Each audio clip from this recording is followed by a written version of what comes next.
Trazer uma outra informação, o relator do projeto de lei da redução de penas, Paulinho da Força, subiu o tom com a oposição, dizendo que os parlamentares do PL dificultam a votação do texto por insistir na anistia total. Ele afirmou que a oposição só tem duas opções: votar e aprovar a versão atual da proposta ou ficar sem nenhum benefício. O deputado garante ter votos para conseguir aprovar a proposta em sua atual versão, caso os políticos da sigla de Jair Bolsonaro o apoiem, e sinaliza reduzir a pena do ex-presidente em caso de aliança. Apesar de curto o prazo antes do recesso parlamentar, a oposição e o Centrão tentam colocar o projeto em votação, com a direita sinalizando que tentará o perdão por meio de emenda. Você, Dávila, o ultimato de Paulinho da Força sobre o projeto que pretende reduzir as penas para os manifestantes do dia 8. Olha, Canhato, é muito interessante este balé dos projetos no Congresso Nacional. De fato, isso está acontecendo porque no Senado o projeto do senador Carlos Viana começa a ganhar aderência e num ritmo relativamente rápido. Aliás, o projeto pode ser votado até no plenário sem passar por comissões. E este é um projeto até mais estratégico, porque no fundo o que ele faz é reduzir os anos da pena, ou seja, não entra na questão de constitucionalidade, não mexe em nada, mexe na redução unicamente da pena. E se eu reduzir a pena para o tamanho que ele está fazendo, pronto, vai poder essa turma cumprir o resto da condenação em regime semiaberto ou aberto, sei lá como é que vai ser, não sei quanto que vai, o que será aprovado, mas parece que é um caminho muito mais curto de resolver esse enorme imbróglio de anistia e dosimetria.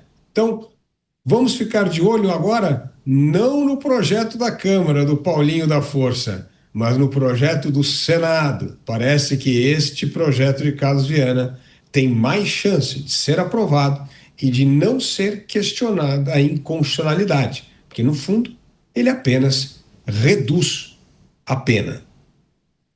Você, Mota, as articulações na Câmara dos Deputados, o posicionamento de Paulinho da Força, dizendo mais ou menos o seguinte para a oposição: é pegar ou largar. Eu vou discordar do Paulinho. Eu acho que há bem mais do que duas alternativas.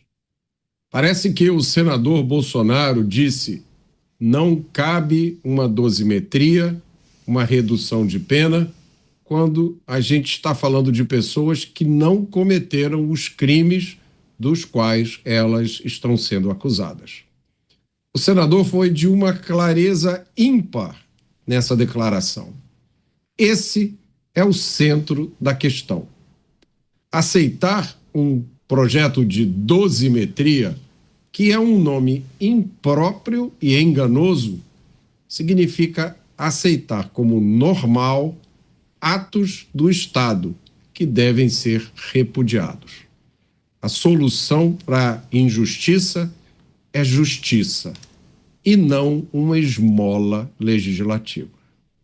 Você, delegado Palumbo, essas movimentações na Câmara dos Deputados, o posicionamento de Paulinho da Força para a oposição, ou vocês apoiam esse texto, ou vocês ficarão sem nada, sem nenhum benefício. Eu concordo com o Mota, mas nós temos que pensar naquelas pessoas que efetivamente estão presas, aquelas pessoas que estão reclusas, aquelas pessoas que não vão poder passar o Natal e o Réveillon. Se terá uma redução de pena e essas pessoas poderão ir imediatamente para a rua, a gente tem que pensar nessas pessoas, nestes familiares que querem passar o Natal, que querem passar o Réveillon, que querem ficar com seus familiares. Claro que para mim é muita injustiça, foi injusto, penas altíssimas de pessoas que passaram batom, pegaram mais de uma década de cadeia. Enquanto isso, a gente vê o relator lá no Senado querendo diminuir pena para faccionado, e uma senhora que resolveu passar um batom numa estátua pega 10, 12, 14 anos de cadeia. Isso não é razoável em lugar nenhum. Mas se a gente voltar para a vida, para a prática, tem pessoas presas. Tem pessoas que a essa hora, já se passou das 18 horas, trancam as grades. As grades são fechadas, elas ficam lá amontoadas. Às vezes um lugar onde não caberia 5 pessoas tem 10, 15. Um cheiro insalubre, fazendo suas necessidades no chão, no boi, como a gente chama, tendo pouco tempo de sol. Né? Como é que estão essas pessoas que não fizeram nada para estar lá? Cometeram o crime de dano. Responderiam através de um termo circunstanciado se nós estivéssemos realmente numa democracia plena, né? Onde a gente não tivesse, muitas das vezes, aí, um judiciário enviesado. Mas, infelizmente, a gente tem que pensar nas pessoas que estão lá. Como é que está a mãe de uma pessoa que está presa? O filho, filhos pequenos, quer que saia. Se vai ser por este caminho, nós temos que conversar, nós temos que dialogar, porque as pessoas que estão presas, um dia de cadeia, é só a gente se imaginar numa sala, acho que todo mundo aqui está numa sala, tirando o Caniato que está num estúdio, se imaginar agora trancado com 10 pessoas, 15 pessoas, tendo que dormir em jega muitas vezes. O que é jega? É rede que eles colocam em cima, porque não cabe no chão, ou num colchão, muitas vezes, mofo. Não é fácil. Eu sei o que é uma cadeia, porque já trabalhei em grupos de operações especiais, onde a gente tinha que auxiliar os carcereiros, não era nem policiais penais, a fazer revista. Até o cheiro é peculiar, o cheiro impregna.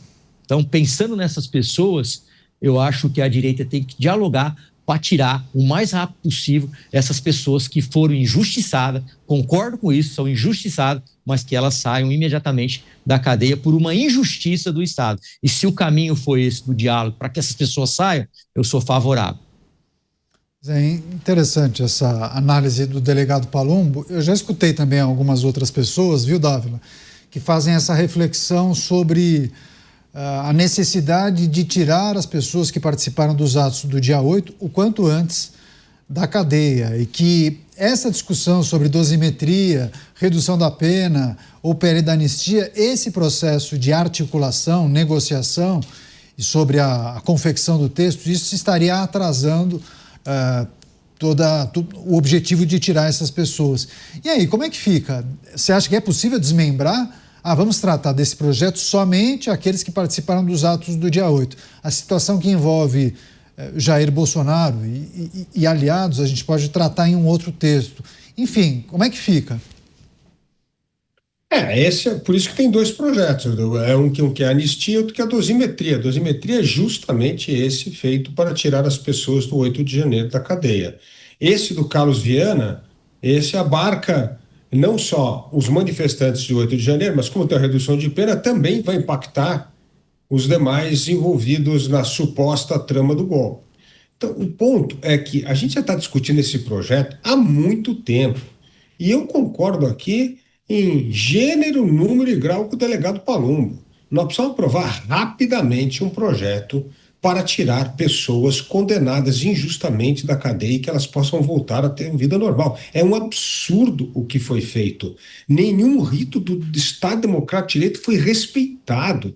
A gente não pode ficar quieto em relação a isso. Isso é um absurdo, isso não existe no Estado Democrático. Não pode o Supremo Tribunal Federal se transformar num tribunal de exceção. Isso não existe em nenhuma democracia. Por isso, é preciso corrigir imediatamente isso, porque essas pessoas estão pagando muito caro pelo preço de um Estado que vem desrespeitando a Constituição, as liberdades individuais e o devido processo legal.